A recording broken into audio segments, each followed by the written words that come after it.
नमस्कार, स्वागत है आप सभी का टीसीएस पाठशाला पर। और आज ज्योग्राफी की हम लोग पढ़ने जा रहे हैं। कौन सी क्लास? 10वीं क्लास है। लगातार हर दिन शाम को 7 बजे ये वीडियो आपको मिलता है टीसीएस पाठशाला चैनल पर। और अभी हम लोग इंडियन ज्योग्राफी पढ़ रहे हैं, आगे चल करके फिजिकल और वर्ल्ड ज्योग्राफी भी पढ़ेंगे।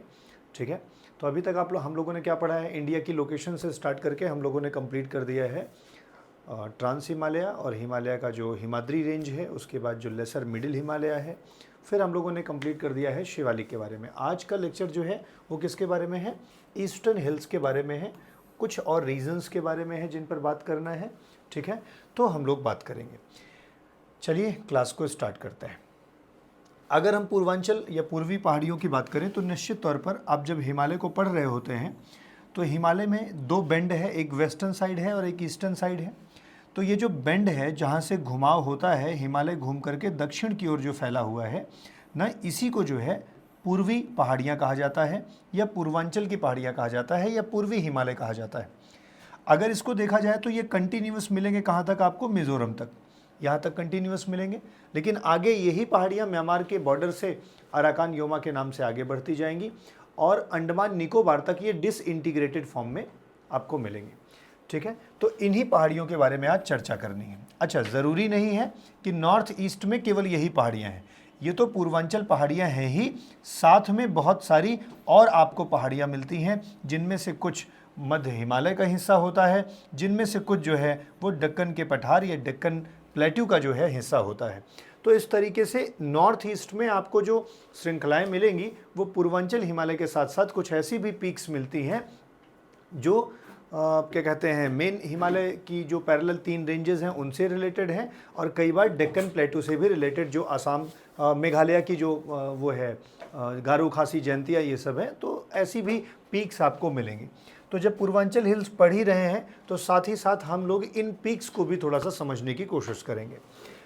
अगर शुरुआत में देखा जाए तो एक दिहांग गॉर्ज आपके पढ़ाई में आपसे गुजरा होगा ज़रूर। दिहांग गॉर्ज का मतलब है वही जहाँ से ब्रह्मपुत्रा रिवर जो है अरुणाचल प्रदेश में प्रवेश कर रही है। तो दिहांग गॉर्ज से देखा जाए तो एक हिमालय अचानक से बेंड लेता है, दक्षिण की ओर मुड़ता है। ठीक है, जिसके बाद देखा जाए तो एक थोड़ी कम ऊंचाई वाली एक श्रृंखला आपको बनती है। उसी श्रृंखला को हम लोग पूर्वांचल हिल के नाम से जानते हैं। आप सभी लोग इस बात से अभी तक पढ़ते पढ़ते इस क्लास में परिचित हो ही गए होंगे। मैंने कई बार एक टर्म की बात खूब करी है और वो था डोरसट मैकेनिज्म के बारे में। मतलब जो इंडियन प्लेट है वो आकर के जैसी अभी है वैसे नहीं लगी थी यूरेशिया की प्लेट से। ये कुछ इस तरीके से जो है आकर के कनेक्टेड थी।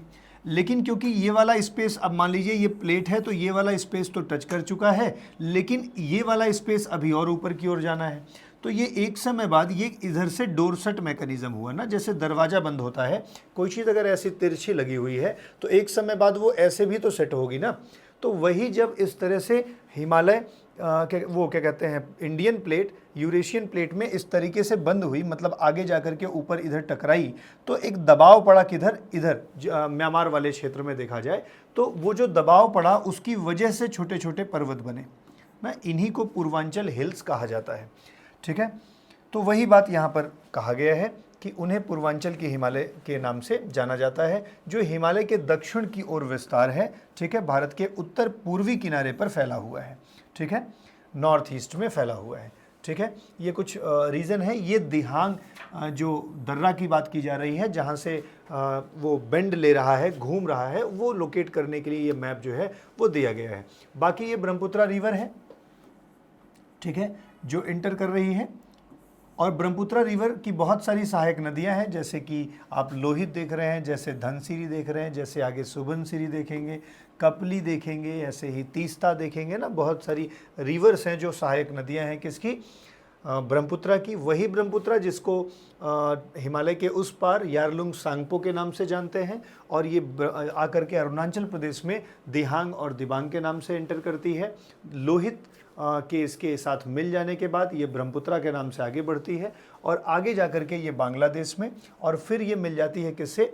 हमारी गंगा से जो है वो मिल जाती है, और फिर दोनों स्ट्रीम आगे बढ़ती है। फिर उसमें एक छोटी सी नदी मेघना मिलती है और वो पूरी स्ट्रीम मेघना के नाम से जो है वो बंगाल की खाड़ी में एक डेल्टा का निर्माण करती है, जो विश्व का सबसे बड़ा नदी द्वारा निर्मित जो है वो डेल्टा है, जिसे आप सुंदरबन का डेल्टा कहते हैं ना। ये एक शॉर्ट बात ऐसे मतलब आप रिवर्स के हिसाब से समझ सकते हैं। ये थोड़ा और क्लियर करने के लिए दिया गया है, जैसे ये योंगियाक पास आपने पढ़ा होगा ना, ब्रह्मपुत्रा रिवर से कनेक्टेड है। ऐसे ही आपने कुछ और दर्रे पास का मतलब जो है वो दर्रा होता है ना। तो जब आप पास की बात करते हैं या ला की बात करते हैं तो इसका मतलब है आप बात कर रहे होते हैं किसके, दर्रा। जैसे कई बार बारालाचाला देखते हैं, बुमला देखते हैं, बोमडीला देखते हैं, शेला देखते हैं, नाथुला देखते हैं, जलेपला देखते हैं, इमिसला देखते हैं, छनकला देखते हैं, मिंटका पास देखते हैं, अघील पास देखते हैं, बारालाचाला देखते हैं ना। ऐसे मतलब ला का मतलब पास होता है, और साथ में देखा जाए तो क्या कहते हैं, पास भी जहाँ लिखा रहे वो रास्ते हैं, वहाँ पे पर्वतों पर जो रास्ते बने हैं उन्हीं को हम लोग ऐसा बोलते हैं। ठीक है, तो ये कुछ नॉर्थ ईस्ट में कुछ पास हैं ना, कुंजुंग पास ये आपने देख लिया है, लेक पानी पास, मतलब ज़रूरी नहीं है, इसको सबको याद करना ज़रूरी नहीं है। एक यहाँ पर ज़रूरी है जो योंग्याप दर्रा, आप ध्यान रखेंगे। ठीक है, ये पहाड़ियाँ पश्चिम की ओर उत्तल आकार में हैं और भारत म्यांमार की सीमा के साथ उत्तर में अरुणाचल प्रदेश से लेकर के दक्षिण में मिजोरम तक फैली हुई। अरुणाचल प्रदेश से लेकर के मिजोरम तक जो है इनका विस्तार है। यही पहाड़ियों में जो बॉर्डर बनाती है म्यांमार के साथ, अराकान योमा आपने सुना होगा, जो कि पूर्वांचल पहाड़ी का ही हिस्सा है, जो कि किसके साथ अपना बॉर्डर शेयर करती है, मतलब म्यांमार का भारत के साथ। आपकी समझ के लिए कुछ और चीज़ें मैंने यहाँ पे लगा रखी हैं, आप देखिए। जैसे कि ये वाला हिस्सा है, ये पटकाई बूम हो गया, जैसे कि सारामती उसकी जो सर्वोच्च नागा उसमें नागालैंड में जो नागा हिल्स है ना, वहाँ पे मिलेंगी, मिकीर आपको मिलेगी। ठीक है, और ऐसे ही बरेल रेंज मिलेगी। ऐसे ही आप देखेंगे इसी का एक्सटेंशन यहाँ पे अराकान योमा के नाम से जाना जा रहा है। ठीक है, तो ये सारी जो रेंजेस हैं ना, ये ईस्टर्न हिमालय के पार्ट हैं। जबकि अगर देखा जाए तो ये जो दाफला, मिरी, अबोर, मिसमी है, ये पिछले वाले वीडियो में हमने आपसे चर्चा करी थी कि ये वो पैरेलल रेंजेस जो हैं, जो मिडिल हिमालय, लेसर हिमालय है, उसका हिस्सा हो जाता है, या सॉरी ये शिवालिक का हिस्सा हो जाता है, जो डिसइंटीग्रेटेड फॉर्म में आगे तक फैला हुआ है। ठीक है, उसके साथ ही साथ अगर देखा जाए ये गारो खासी जयंतियाँ, तो गारो खासी जयंतियाँ जो हैं वो इसका भाग नहीं है, बल्कि ये डेक्कन वाले जो राजमहल पहाड़ियाँ हैं उसी का हिस्सा है। बीच में एक बड़ा सा गैप बन गया है। ठीक है, तो ये कुछ मतलब चोटियाँ हैं जिनको आपको थोड़ा सा ध्यान रखना है, नॉर्थ ईस्ट में है। हालांकि ये सब पूर्वांचल पहाड़ियों का हिस्सा नहीं है, मैंने कहा जैसे ये डिफरेंट है, ये डिफरेंट है, लेकिन ये पूर्वांचल की पहाड़ियों का हिस्सा है। अगर एक फैक्ट और आपको ध्यान देना हो तो देखिए, जो नागालैंड की ज़्यादातर नदियां हैं ना, वो ब्रह्मपुत्रा की सहायक नदियां हैं। मतलब जो नागालैंड की नदियां हैं वो ज़्यादातर किसकी ट्रिब्यूटरीज हैं, वो हैं ब्रह्मपुत्रा की। जबकि मिज़ोरम और मणिपुर की जो नदियां हैं, मिज़ोरम और मणिपुर की जो नदियां हैं, ठीक है, वो सहायक नदी है किसकी, मेघना की सहायक नदियां हैं। मिज़ोरम और मणिपुर की कुछ नदियां, बराक नदी मणिपुर मिज़ोरम की सहायक नदियां हैं, जो मेघना की सहायक नदियां हैं। मतलब ऐसे ही शॉर्ट में ये क्या कहना चाह रहा है भाई, ये लाइन क्या कहनी चाह रही, क्या कहना चाह रहा है, ये लाइन पढ़ के बताइए। नागालैंड की अधिकांश नदियां ब्रह्मपुत्र की सहायक नदियां हैं। Most of the rivers of Nagaland form the tributary of Brahmaputra. Some rivers of Mizoram and Manipur are the tributaries of Barak River, which in turn is the tributary of Meghna. तो Barack मेघना की है और कुछ नदियाँ Barack की है ना। ठीक है, इसमें गलत लिखा है, देखिए हिंदी में। हाँ, अंग्रेजी में समझ में आ गया। चले भैया, कहाँ से बताएं, लेकिन तो यहीं से चालू करें ना।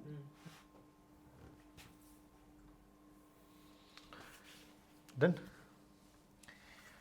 तो अगर हम लोग बात करें एक फैक्ट के बारे में, तो नागालैंड की जो अधिकांश नदियां हैं वो ब्रह्मपुत्रा की सहायक नदियां हैं। मतलब क्या याद करना है, जो ट्रिब्यूटरीज, जो most of the river of Nagaland है वो ट्रिब्यूटरी हैं किसकी, ब्रह्मपुत्रा रिवर की। लेकिन दूसरा फैक्ट आपको यहीं पर ध्यान रखना है, जो रिवर्स हैं कुछ किसकी, मिजोरम की और मणिपुर की। मतलब मिजोरम और मणिपुर की जो रिवर्स है ना, वो ट्रिब्यूटरी हैं बराक रिवर की। दो फैक्ट यहाँ पर ध्यान रखो कि एक बात कही जा रही है कि जो नागालैंड की ज़्यादातर नदियाँ हैं वो ट्रिब्यूटरीज हैं किसकी, ब्रह्मपुत्रा की, और जो मिजोरम और मणिपुर की कुछ नदियां हैं वो ट्रिब्यूटरी हैं किसकी, बराक नदी की। और ये बराक नदी जाकर के किस में मिलती है, ये जाके मिलती है मेघना नदी में ना। ये 3 फैक्ट आपको थोड़ा सा ध्यान रखना होगा। मतलब ये ब्रह्मपुत्रा रिवर है, ठीक है, और ये धनसिरी, सुबनसिरी, कापली, ये जो सब लिया गया है, तीस्ता, मानस, ठीक है ना, ये सब नदियां जो हैं वो किसकी हैं, मतलब ब्रह्मपुत्रा रिवर की हैं, ठीक है। और ये मेघना रिवर है, तो मेघना रिवर में ही बराक रिवर जाकर के मिल रही होगी। और बराक रिवर में जो क्या कहते हैं मणिपुर की नदियां होंगी वो जाकर के बराक रिवर में मिल रही होंगी ना। यही स्टेटमेंट वहाँ पे कहा गया है। जो मणिपुर की प्राकृतिक संरचना है वो बड़ी मतलब अजीबोगरीब, या कह सकते हो बहुत अच्छी है। अजीबोगरीब क्या कहना, आप ये कह दीजिए कि मणिपुर की संरचना जो है वो थोड़ी सी डिफरेंट है। और वो वहीं पर एक वो पाई जाती है झील जिसका नाम है लोकटक झील। आप कई बार जब पढ़ रहे होते हैं तो मणिपुर में एक लोकटक झील में ही तैरता हुआ नेशनल पार्क पाया जाता है, ठीक है, जिसमें एक डियर बड़ा फेमस है, डांसिंग डियर के रूप में जाना जाता है, जो कि लोकटक झील में ही पाया जाता है।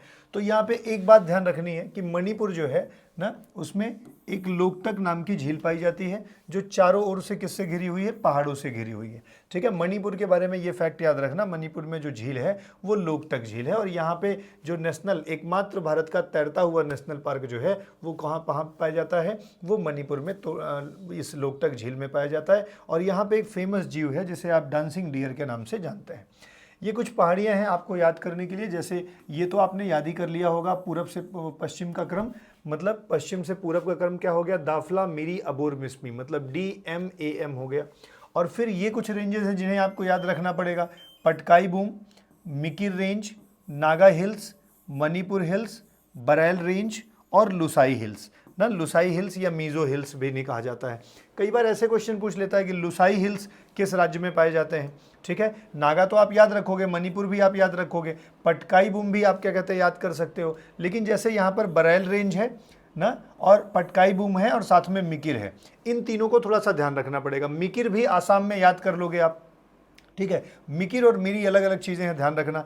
मतलब ये याद करने में आपको दिक्कत नहीं है। नागा नागालैंड में मिल जाएगी, मणिपुर में मिल जाएगी, लुसाई मिजोरम में मिल जाएगी। बट ये जो बरैल रेंज है ना ये बॉर्डर बनाएगी, इसको याद करना पड़ेगा। पटकाई बूम भी बॉर्डर शेयर करेगी, इसको भी याद करना पड़ेगा ना। तो थोड़ा सा पहले नाम याद कर लीजिए फिर बात करते हैं। और यहाँ पे देखो गारो, खासी और जयंतियाँ, गारो खासी जयंतियाँ जो हैं वो यहाँ पर छोटी छोटी हिल्स हैं। यहाँ पे जनजातियाँ भी पाई जाती हैं, कौन सी, गारो खासी जयंतियाँ जनजातियाँ पाई जाती हैं।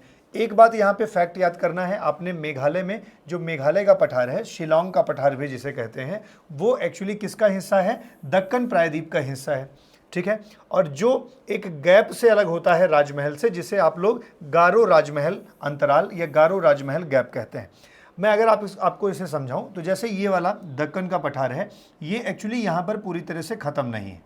यहाँ नदियों के बहाव के कारण ये जो है यहाँ पर ऊपर मिट्टी जम गई है और यहाँ से लेकर के यहाँ तक एक गैप का निर्माण हो गया है। मतलब अगर यही एक्सटेंडेड होता तो ये यहाँ तक कंप्लीट फैला होता, अग्री। लेकिन यहाँ पर नदियों ने इसे काट दिया है और नदियों से कटने के कारण जो इसका क्या कहते हैं वो कटाव हो गया है, ऊपर से यहाँ पे सेडिमेंट डिपॉजिट हो गए हैं। अब जब सेडिमेंट डिपॉजिट हो गए हैं तो ये मैदान बन गया है। अब मैदान बन जाने के कारण पर्वत इधर तो दिखता है और उसके बाद पर्वत यहाँ पर दिखता है। तो ये जो मेघालय का पठार है ना, यहाँ पे जो चट्टानें पाई जाती हैं ये इसकी चट्टानें हैं। मतलब ये यहाँ से अंदर अंदर अगर ढूंढा जाए तो ये कनेक्टेड है। तो कई बार ये पूछा जाता है कि नॉर्थ ईस्ट का वह कौन सा पठार है जो दक्कन के पठार का हिस्सा है। तो नॉर्थ ईस्ट में ये जो मेघालय का पठार है ना, ये किसका हिस्सा है, दक्कन का पठार का। मतलब वो जो प्रायद्वीपीय भारत है उसका हिस्सा है, जो मेडागास्कर से टूट करके आया हुआ है। और यहीं पर 3 आपको जनजातियां और हिल्स दोनों पाए जाते हैं। नाम है गारो, खासी और जयंतिया, ठीक है। इसका टर्म याद रखना भैया, ये पश्चिम से पूर्व की ओर गारो, खासी, जयंतिया। और यहीं पर 3 जनजाति भी हैं, गारो, खासी, जयंतिया जनजाति, ठीक है। तो ये बीच का गैप किस नाम से जाना जाता है, तो भैया यहाँ राजमहल पहाड़ियाँ हैं।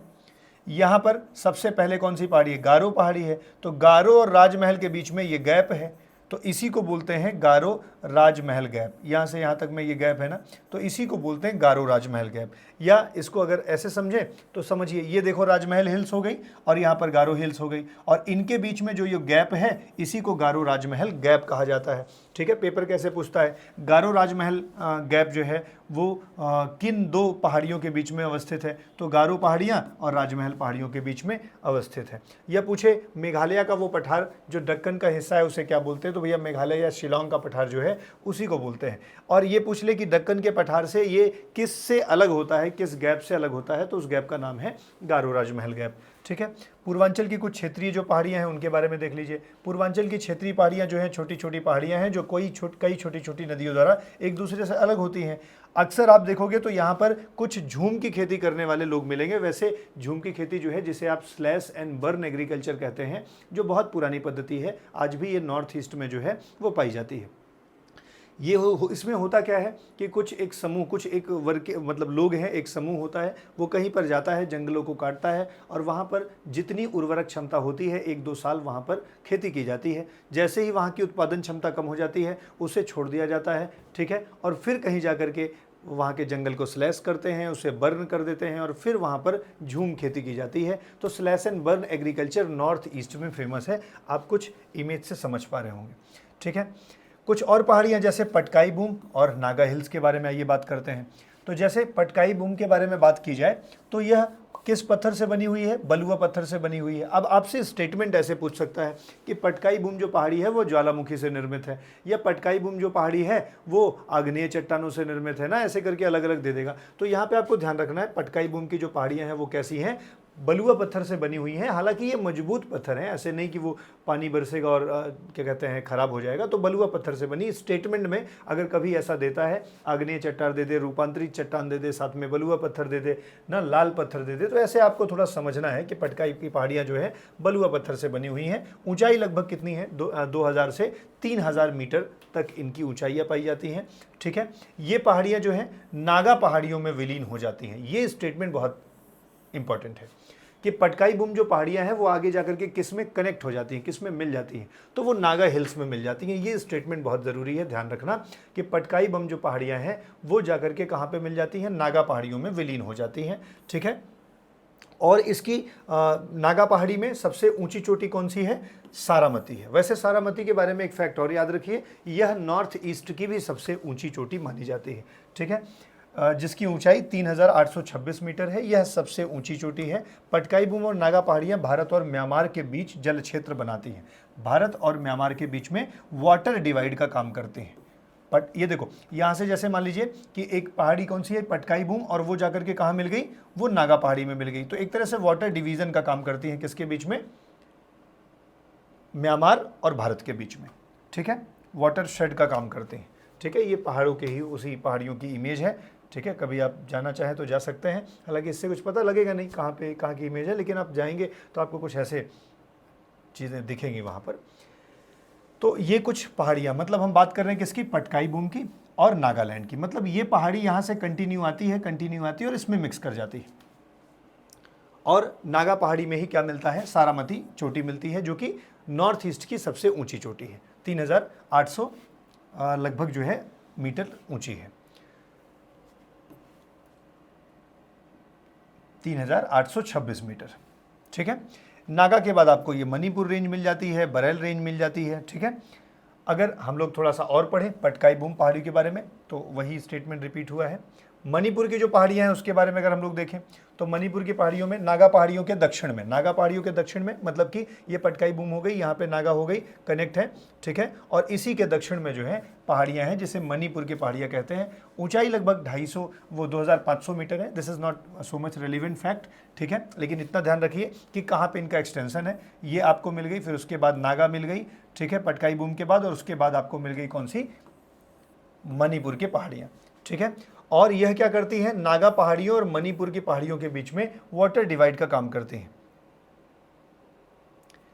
लुसाई पहाड़ियों के बारे में अगर देखा जाए मिजोरम में जो पाई जाती हैं, तो जो मणिपुर के दक्षिण में, मतलब कि ये पटकाई बूम हो गई, नागा हो गई, एंड देन उसके बाद आपको मिल गई कौन सी, मणिपुर पहाड़ियाँ। फिर उसके बाद आपको मिल जाती हैं दक्षिण में कौन सी, मीज़ो पहाड़ियाँ। और मीज़ो पहाड़ियाँ को ही कौन सी पहाड़ी कहते हैं, लुसाई पहाड़ी के बारे में जाना जाता है। ये भैया इसको ध्यान रखना, ये बहुत इंपॉर्टेंट हो सकता है कि लुसाई पहाड़ी के नाम से किस पहाड़ी को जानते हैं। एवरेज हाइट कम है, ठीक है, याद करने की जरूरत भी नहीं है, ठीक है। और यहाँ का सबसे ऊंचा स्थान जो है ब्लू माउंटेन है, ये फैक्ट ज़रूरी है।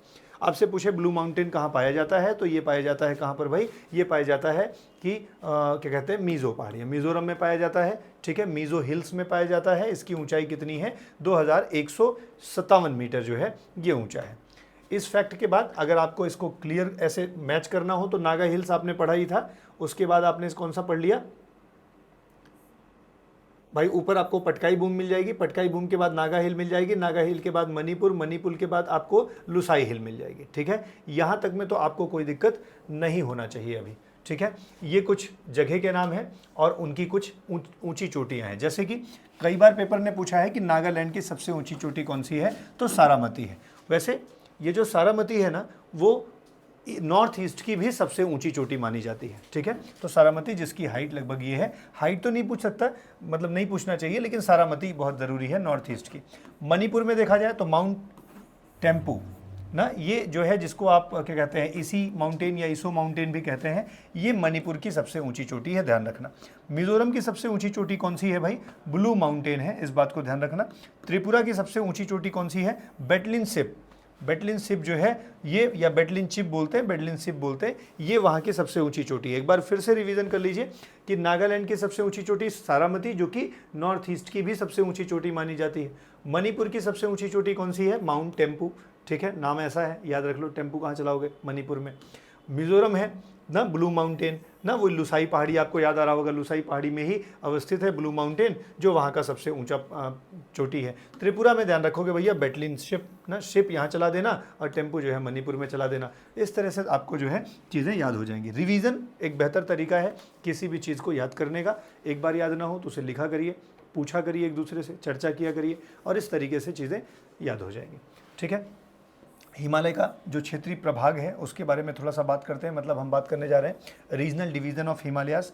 तो हिमालय का जब हम रीजनल डिवीज़न करते हैं तो हम लोग इसे रिवर्स के आधार पर बांटते हैं। जैसे कि कई बार आपने पढ़ा होगा पंजाब और कश्मीर हिमालय के बारे में, कुमायूं हिमालय के बारे में, ठीक है। ऐसे ही नेपाल हिमालय के बारे में, या पूर्वी हिमालय के बारे में, मतलब कि असम हिमालय के बारे में। तो अगर आपको याद हो तो एक बार पढ़ते समय हमने आपको थोड़ा सा बताया था कि इंडस रिवर है, इंडस के बाद आपको एक सतलज रिवर मिलती है, फिर आपको एक काली रिवर मिलती है, फिर तीस्ता मिलती है, और फिर ब्रह्मपुत्रा मिलती है ना। तो यहाँ से पंजाब या कश्मीर हिमालय है, यहाँ पे जो है कुमायूं हिमालय है, इसको नेपाल हिमालय कहते हैं, और इसे हम लोग असम हिमालय कहते हैं।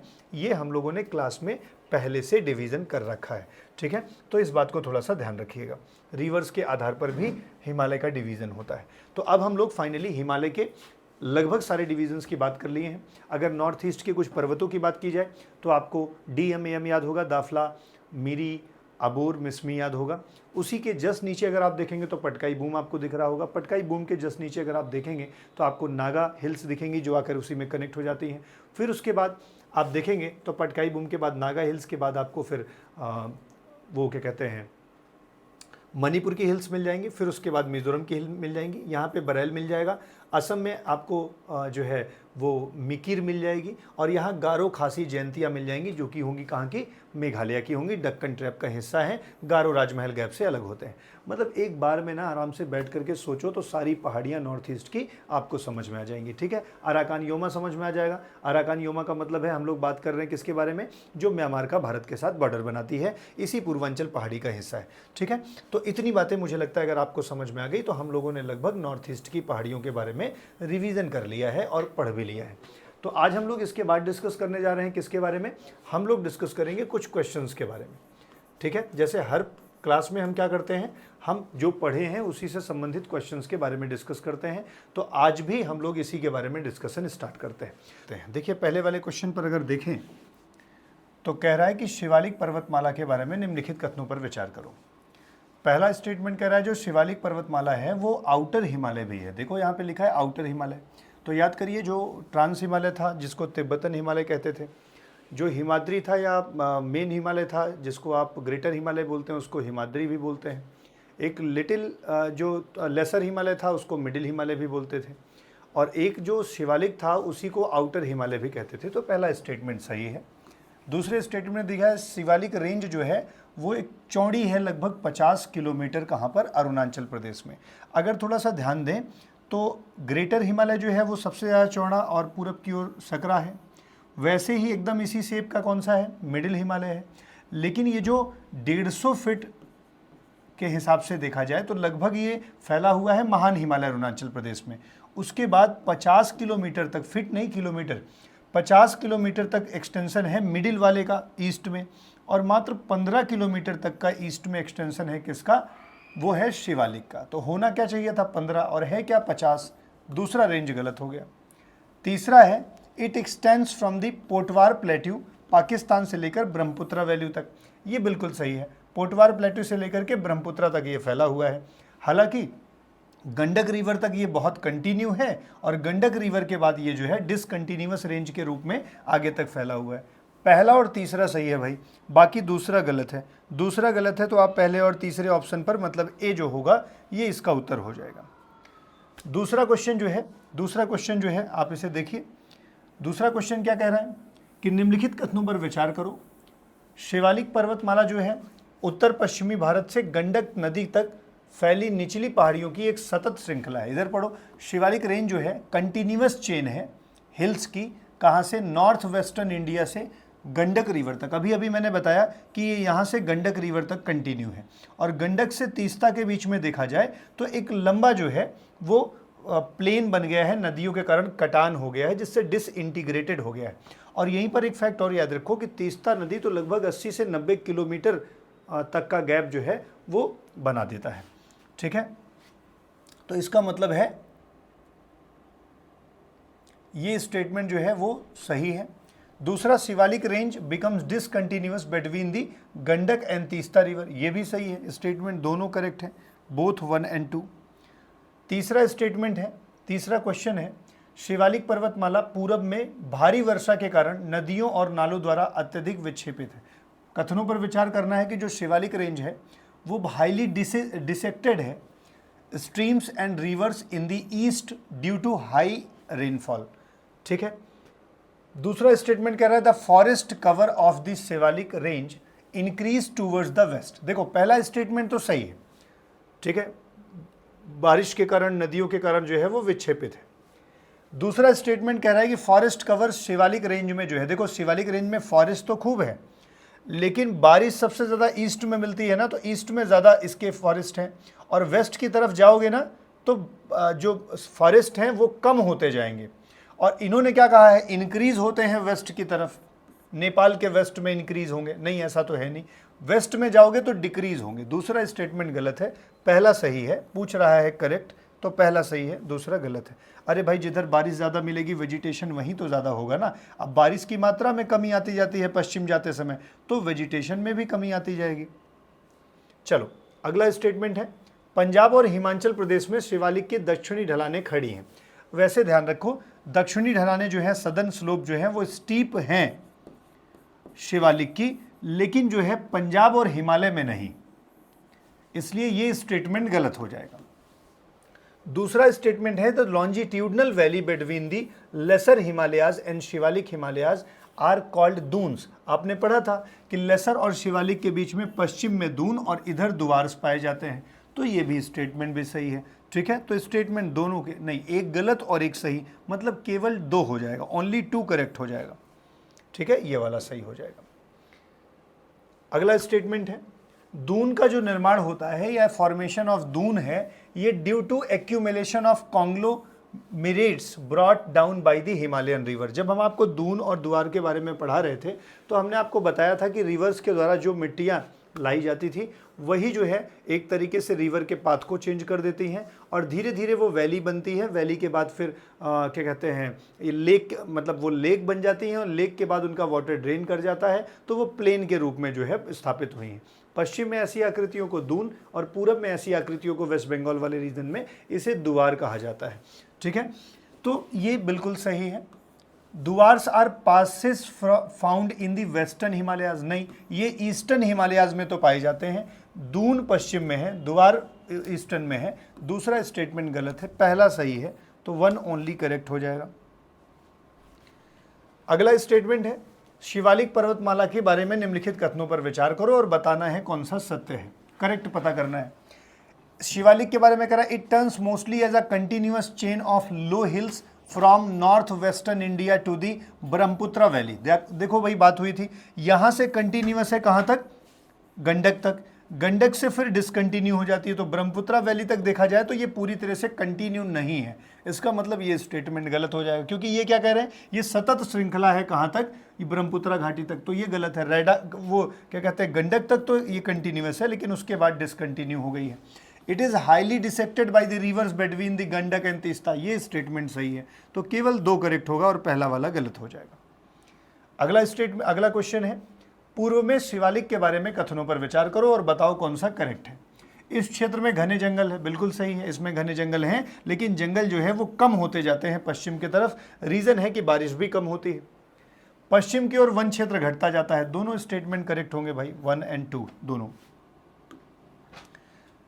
अगला क्वेश्चन है आपके लिए, शिवालिक पहाड़ियों को उत्तराखंड में डुंडवा रेंज के नाम से भी जाना जाता है, ठीक है।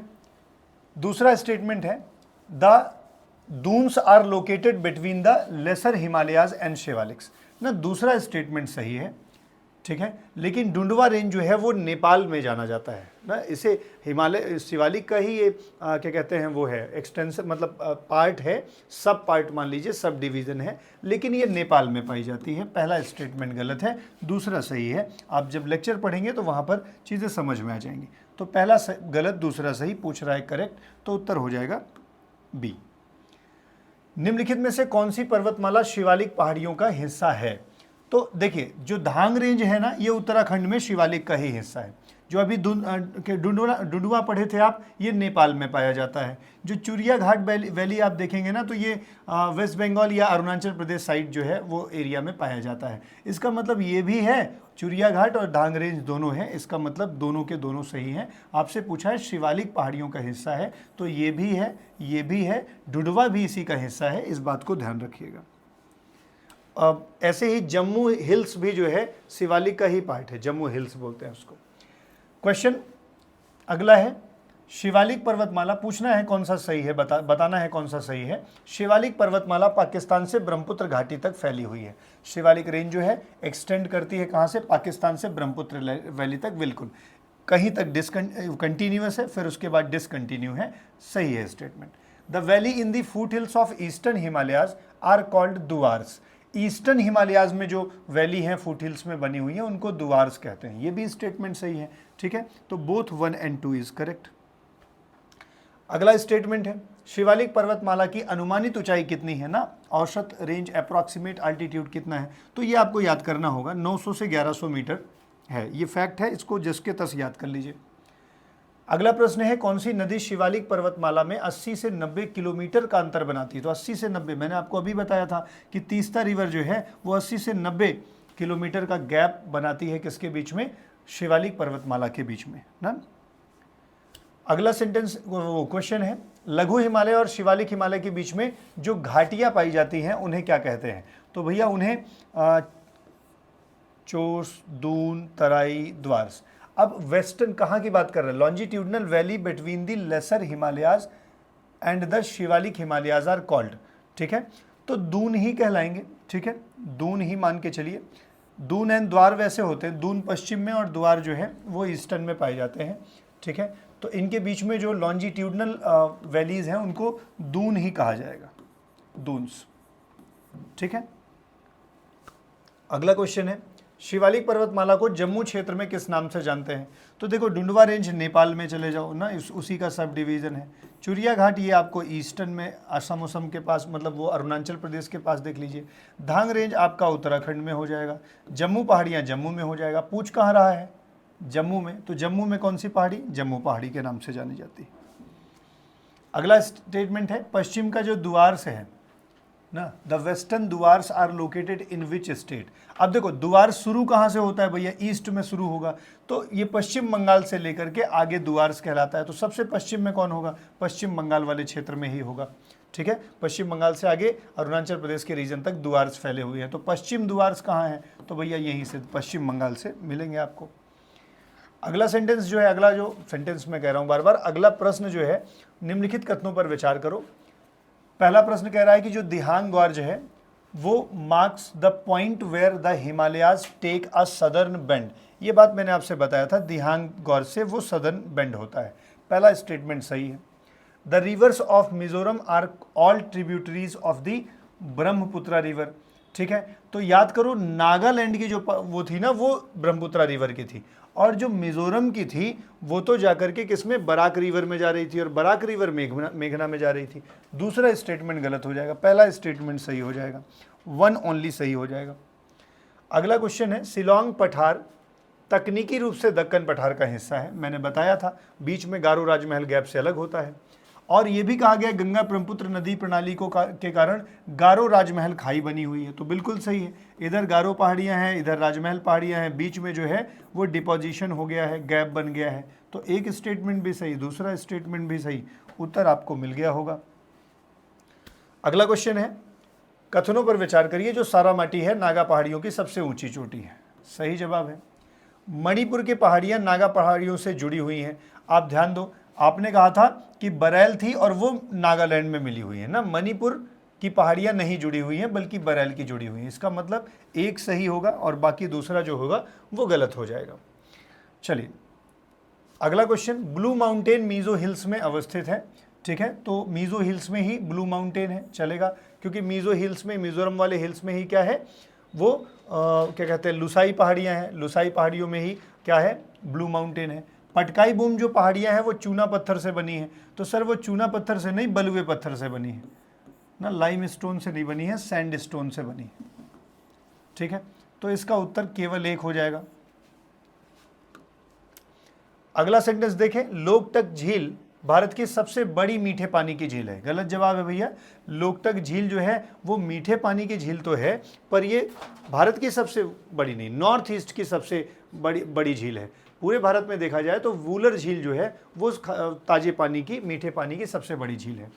लोकटक झील असम राज्य में अवस्थित है। तो लोकटक कहाँ है भैया, मणिपुर में है।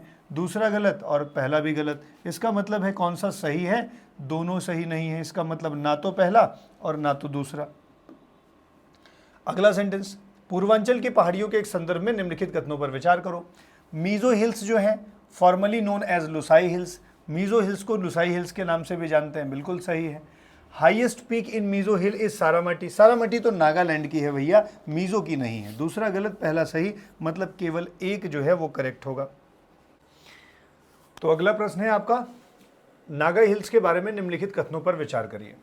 Consider the following statement about Naga hills. पहला लाइन क्या बोल रहा है कि नागा पहाड़ियों की औसत ऊंचाई 300 मीटर है ना, यहाँ पर ध्यान रखने की बात है, जबकि आप जब लेक्चर पढ़ रहे थे तो बताया गया था कि ये 2500 मीटर है ना औसत ऊंचाई। तो पहला स्टेटमेंट गलत हो जाएगा। दूसरा स्टेटमेंट कह रहा है कि पटकाई बूम जो पहाड़ियाँ हैं वो आगे जाके नागा पहाड़ियों में विलीन हो जाते हैं। स्टेटमेंट एकदम करेक्ट है, क्योंकि जो पटकाई बूम है वो नागा पहाड़ियों में मिल जाती हैं और ये वाटर शेड का भी काम करती हैं एक तरीके से, किसके बीच में, म्यांमार के बीच में और इंडिया के बीच में, ठीक है। तो ये दूसरा स्टेटमेंट सही और पहला गलत। पूछ क्या रहा है, कौन सा करेक्ट है, इसका मतलब है ओनली 2 इज करेक्ट, केवल दूसरा करेक्ट हो जाएगा। अगला क्वेश्चन है, निम्नलिखित में से नागा हिल्स की सबसे ऊंची चोटी कौन सी है। बहुत इजी सा फैक्ट है, सारामती है, और ये सारामती जो है वो नागालैंड की सबसे ऊंची चोटी तो है ही, नॉर्थ ईस्ट की भी सबसे ऊंची चोटी है, ठीक है। इस बात को थोड़ा सा आप ध्यान रखेंगे। आगे अगर अगला क्वेश्चन देखा जाए तो ब्लू माउंटेन किस पर्वत श्रृंखला में है, तो लुसाई माउंटेन आपको याद होगा, और लुसाई की बात होगी तो हम लोग बात करेंगे मीज़ो हिल्स के बारे में। मीज़ो हिल्स जिसे लुसाई हिल्स के नाम से भी जानते हैं, उसकी सबसे ऊंची चोटी कौन सी है, ब्लू माउंटेन है, ठीक है। चलिए अगले क्वेश्चन की ओर चलते हैं। निम्नलिखित में से कौन भारत और म्यांमार के बीच जल विभाजक का काम करता है। तो भारत और म्यांमार के बीच में जल विभाजक का काम कौन करेगा, नागा पहाड़ियां हैं, पटकाई बूम है, बरेल रेंज है, ये तो नहीं होगा, मीज़ो हिल्स नहीं। हम जब म्यांमार की बात करेंगे तो यहाँ पे पटकाई बूम जो होगा वो करेक्ट उत्तर हो जाएगा, ठीक है। अगले क्वेश्चन की ओर चलते हैं। बरेल रेंज के बारे में पूछ रहा है कि कौन से दो क्षेत्रों को अलग करता है। अगर थोड़ा सा आप ऐसे सोचिए तो यहाँ पर दाफला, मिरी, अबोर, मिसमी थी, फिर यहाँ पर आपको पटकाई बूम मिल रही थी, पटकाई बूम के बाद आपको एक कनेक्टेड नागा हिल्स मिल रही थी, उसके बाद आपको मणिपुर हिल्स मिल रही थी, फिर आपको मिजो हिल्स मिल रही थी और यहाँ पर आपको एक बरेल रेंज मिल रही थी। तो बरेल रेंज जो है वो सेपरेट कर रही थी किसको, नागा को और मिजोरम को, सॉरी मणिपुर को। मिजोरम तो नीचे है, नागा और मणिपुर, नागा पहाड़ियाँ और मणिपुर पहाड़ियों को अलग करने का काम किसका था, वो था बरेल रेंज का। ठीक है, अगला सेंटेंस है, निम्नलिखित में से कौन दक्कन की पठार का हिस्सा नहीं है। तो जब दक्कन प्लेटू की बात करते हैं तो गारो राजमहल गैप आपको याद आता है, गारो, खासी, जयंतियाँ और मिकिर याद आता है। इसका मतलब है कि मिकिर है, राजमहल है, खासी है, यही उत्तर हो जाएगा। पटकाई बूम जो है वो दक्कन के पठार का हिस्सा नहीं है। अगला क्वेश्चन है, किस नदी प्रणाली ने गारो राजमहल खाई का निर्माण किया है। तो गारो राजमहल खाई के निर्माण की जब हम लोग बात करते हैं तो गंगा ब्रह्मपुत्र नदी की बात होती है। ठीक है, और इसी ने जो है वो एक गारो राजमहल गैप निर्मित किया है। डन। चलिए अगले क्वेश्चन को देखते हैं। पूर्वांचल पर्वतमाला की सबसे ऊंची चोटी कौन सी है। पूर्वांचल पर्वतमाला मतलब ये वाली पर्वतमाला, ये वाली, और यहाँ पर सारामती जो है वो सबसे ऊंची चोटी है, जो कि नागालैंड की भी सबसे ऊंची चोटी है। इस तरीके से कल वाले लेक्चर और आज वाले लेक्चर के जो ज़रूरी क्वेश्चन थे वो आपसे डिस्कस कर दिए गए हैं। आप और भी क्वेश्चंस लगा सकते हैं, आप टेक्स्ट बुक या कोई भी ऐसा एप्लीकेशन जिससे आप क्या कहते हैं सॉल्व करते हो, या किताबें आपके पास हों, PYQs वहाँ से सॉल्व कर सकते हैं। तो इस तरह से आज का लेक्चर यहीं पर कंप्लीट किया जाता है। हमने क्वेश्चंस भी पढ़ लिया और पूर्वांचल की पहाड़ी भी कंप्लीट कर ली। इस तरीके से हम लोगों ने पूरा का पूरा हिमालयन जो रेंज थी वो कंप्लीट कर दिया है। अब जो दक्षिण भारत के माउंटेन्स होंगे या उनसे जुड़ी जो बातें होंगी उन पर हम लोग चर्चा करेंगे। जैसे अभी बहुत सारी रेंजेस, विंध्यन, सतपुड़ा, अरावली ना, इन पर भी चर्चा होगी, आगे की क्लासेस में करेंगे। ठीक है, आज की क्लास के लिए यहीं पर धन्यवाद, फिर मिलेंगे अगले वाले लेक्चर में। Thank you.